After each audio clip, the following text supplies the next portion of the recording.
Nakaramdam ng pananakit ng tiyan ang isang mag-anak sa Davao City matapos makakain ng hinihinalang synthetic rice. Anila may mga butil din daw ito na parang styrofoam kapag pinipisil. Makibalita tayo kay Sarah Hilomen Velasco ng GMA Davao.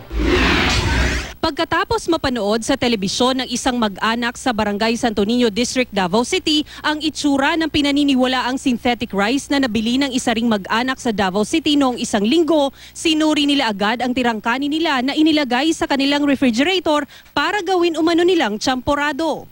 2 linggo na raw na nasa refrigerator ang tirangkanin at laking gulat nilang hindi ito nasira o nabulok man lang. Ayon kay Maria, hindi niya tunay na pangalan, nitong June 13 lang niya nabili ang isang sakong bigas sa Mintal Public Market sa nasabing lungsod.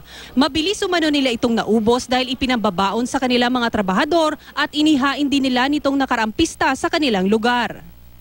Lain man ang iyang naong. So gipananaw na, gipanawag na ko akong mga anak, akong bana ko tarawan ninyo, murag katong sa TV na katong bugas, ay katong kanon. So gipangon sa namo, gikumot-kumot siya para kuan rin akong bana nga.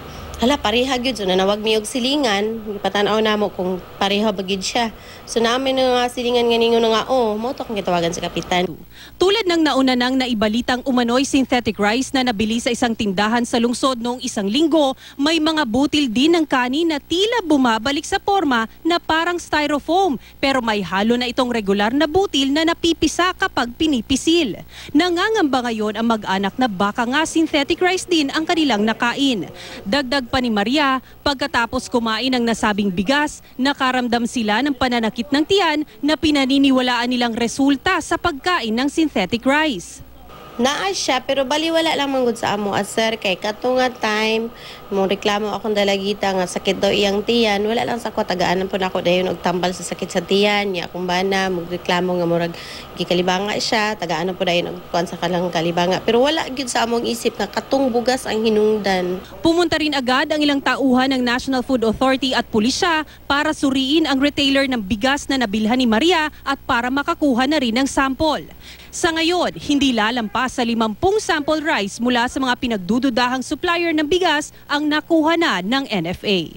Andun na siya sa laboratory and anytime lalabas na yung result natin. Pero in the meantime, salamat sa tulong ninyo and for the help in alarm not really warning our populace about that, kasi kung kami lang gagawa niyan napakalaking yan trabaho para sa amin, but with the help of the media also we're able to articulate what we want the general public to know about this. Sarah Hilomen Velasco, Nagbabalita, Pilipinas.